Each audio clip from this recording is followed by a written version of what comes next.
We'll go ahead and start with an opening statement from Coach. Well, it seems like we played like 2 hours. I've been waiting for a long time in the holding pen. Anyway, proud of our guys and how we, found a way.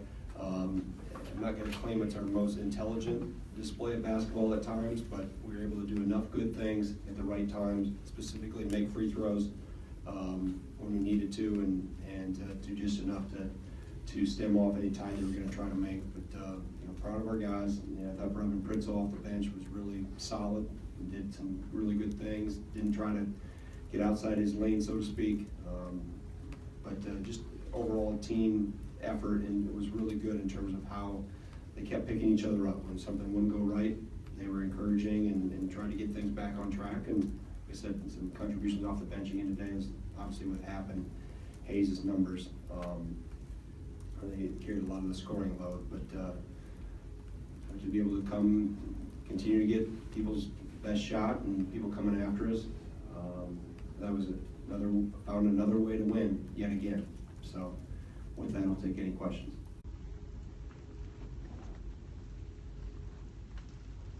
Coach, Brevin Pritzel played 12 minutes tonight. What have you seen in practice that led to quality minutes down the stretch?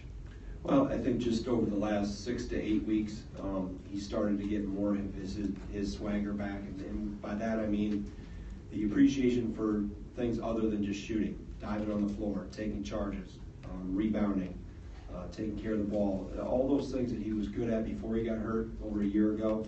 And it's really taken him a long time to get back into that rhythm. And I think for him mentally, I think he was probably caught into the trap of that shooting is going to get me back faster than anything else, and really it had to be all those other things first. And we know he can score, we know he shoots it really well, but he had to be doing those other things too, and that's what we've seen over the last, margin of time, whatever, 6, 8, I don't know exactly how long, give me a guesstimate there, but he just kept getting more and more consistent. And I brought him over with us different times during practice, and I thought he's handled it pretty well. Today, I just kept liking what I was seeing. I mean, he just, like I said before, he stayed in his lane. He didn't try to do too much. He didn't try to make up for lost time.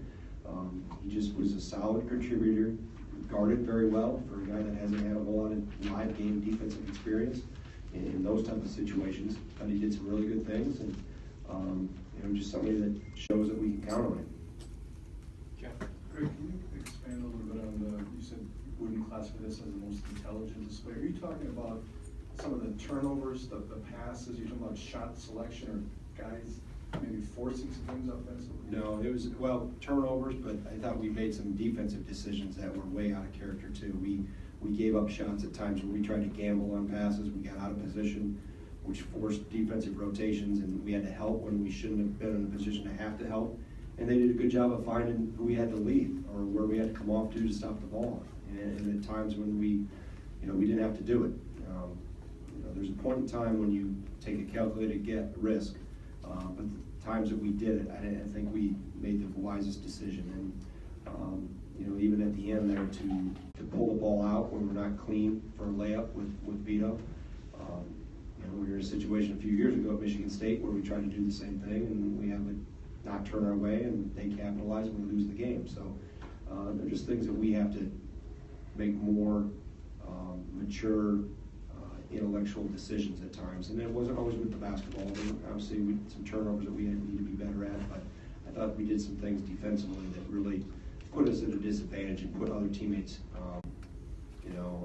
at risk in terms of what they had to cover up for mistakes that were made. And something that we've got to make sure that can't happen. In the back?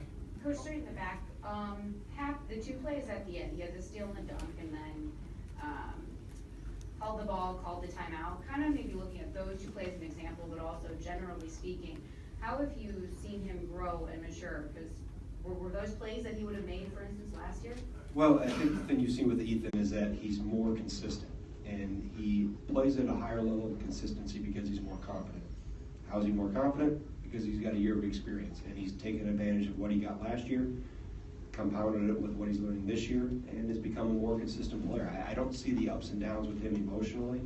I don't see the fluctuations his production and what he's trying to do. I don't see him disappearing at maybe times when he did last year. He would kind of float up and down, and normally what a freshman goes through that's in those type of situations. I think he's just used his experience and his opportunities that he's had and tried to grow from them. So, you know, it's a credit to him to taking advantage of his experience and doing a good job with that. Here on the left. Speaking of Pritzel getting in that rhythm, Vito's been a bit out of rhythm from three. How do you think Vito can get back into his rhythm from last year? Just do the other things that don't involve shooting the ball, and that's what we always talk about. The shooting and the shots will come. Defend, rebound, take care of the ball, run the floor in transition, be a good teammate, find the open player. All the other intangible things that I talked about that help Reverend Pritzel, those same type of things can help anybody that's ever struggling offensively. Anytime a player gets consumed with offense first, it's usually when they get themselves in a hole and have their mind maybe focused on the wrong things. It's the other things that we need to focus on, the intangibles of how you can help the team in other ways, maybe when the ball doesn't go in for you. Jim. Greg, I don't know how much free time you had yesterday, but it was a pretty crazy day in college basketball. 6 top 10 teams go down, Big Ten home teams win 1-4. And I know you're a little bit of a perfectionist and you find things to pick apart in wins, but do you appreciate at least that your guys are doing enough to find a way to win even when they're not playing necessarily their best? Well, I think good teams do that. They find a way. It's hard to be able to hit on all cylinders for 30-some games. You obviously are building towards a crescendo. You hope the crescendo doesn't happen for a while yet, and to be able to maintain it and hit on all cylinders, like I said before, consistently is hard. You're going to go through some ups and downs. You're going to go through nights when the ball doesn't go in. You know, we've been able to find other ways, whether it's been defensively, on the defensive glass, some things that we've calloused and toughened a little bit and haven't become reliant. Not that I don't want to score, not that I don't want guys to shoot the ball well, but they have to also understand that there's other ways that when it doesn't go your way, we can still find a way. And tonight I thought getting the free throw line was kind of a counter to us not maybe shooting the three well, or as well as we're capable of. And that's what, you know, good, experienced teams will find some other way to scratch and claw and get it done. In the back on the left. Hey, Coach, defensively, were you satisfied with holding a guy like Thomas Bryant to 11 points, 6 rebounds? Yeah, I thought we did a pretty good job. You know, I thought Ethan individually, for the most part, made it hard for him to get into comfort zones and was pretty physical with him. I thought we did a good job when we did send a double team. We did trap it. We did a pretty good job with that. We rotated in behind it. You know, so I think for the most part, he's a really good player. I think he's improved a lot. Speaking of Bryant, but I think there were some other areas where we have to get better at. You know, obviously we got to do a better job in what we did on Newkirk, and I'll always find other areas. We'll find some things even with Bryant where we made some mistakes. Obviously he was pretty efficient, going 5 for 7, but I thought we didn't let him get in a rhythm. We didn't let him get too comfortable, and obviously Charlie, I thought, did a good job on him as well when he played in Vito for the most part. But it was a group effort. You know, we did a good job, decent job of pressuring the ball to make the entry passes a little harder. And then when we did trap, I thought we did a pretty decent job of trapping and getting it out of his hands. Tom. Greg, you touched on this a little bit, but this is another game. You know, it's been a little stretch here, short stretch, where you've been pretty inconsistent on offense. What do you have to do to get this offense back to where you want it to be, or to get it to where you wanted it to be all season? Well, I think the one thing, you always evaluate the type of shots you get.